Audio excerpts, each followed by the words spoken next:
Hello, Josh and I are out here at the park today. We're out at Corporating Plaza here in Winston-Salem. We just had wonderful lunch. What a beautiful, beautiful day.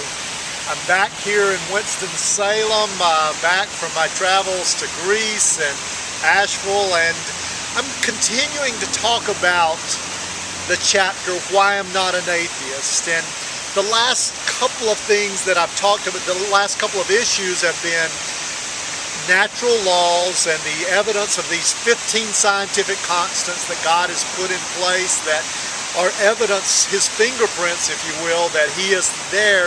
I've also spoken about the moral laws and how important they are into telling us he's there. And I've talked about how important it is to pursue God with passion.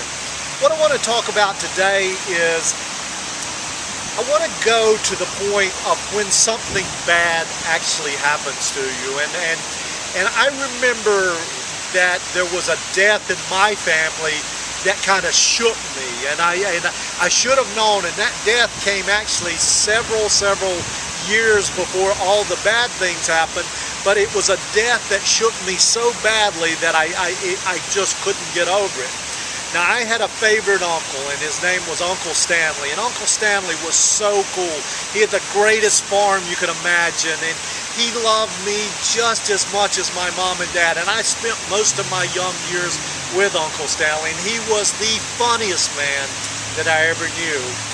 But once Uncle Stanley died to a horrific form of cancer, I just couldn't even stand the thought of never seeing Uncle Stanley again, or the thought that he would never impact me again, or he would never love me again, or I wouldn't sense him again. And that just blew me away. And I remember I was a professor at Johns Hopkins at the time, and once his death happened, I stopped going to work. And any of you who know me know that I go to work. I work and I work hard, but I stopped working for almost a month. And during that time, well, as you can see, we've had technical difficulty again. The battery died from the park, so we came back to the office.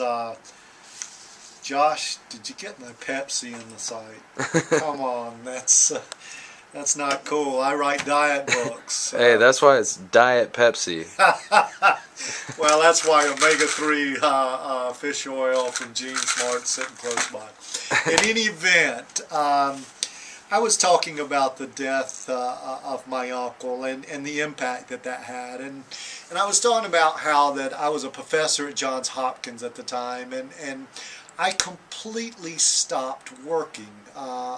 So uncharacteristic on me, and for almost a month just nothing else mattered. And as I was mourning the death of my uncle, and in many ways I was mourning the death of myself and all folks, because I really just didn't know if there were anything after death. And I began to look in the only way that I know how to look, and it's the way that's just proven the tried and true for me, and it has been.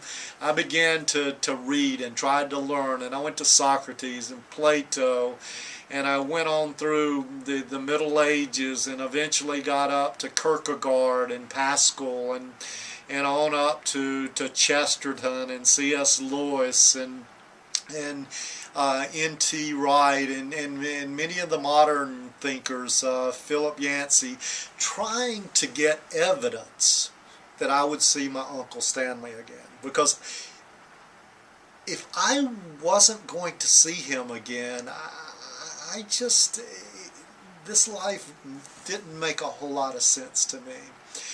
But it was over a month that I did that, and I only slept 2 to 3 hours a night, and many of you will think I'm crazy. I am crazy. I am passionate. I am incredibly passionate.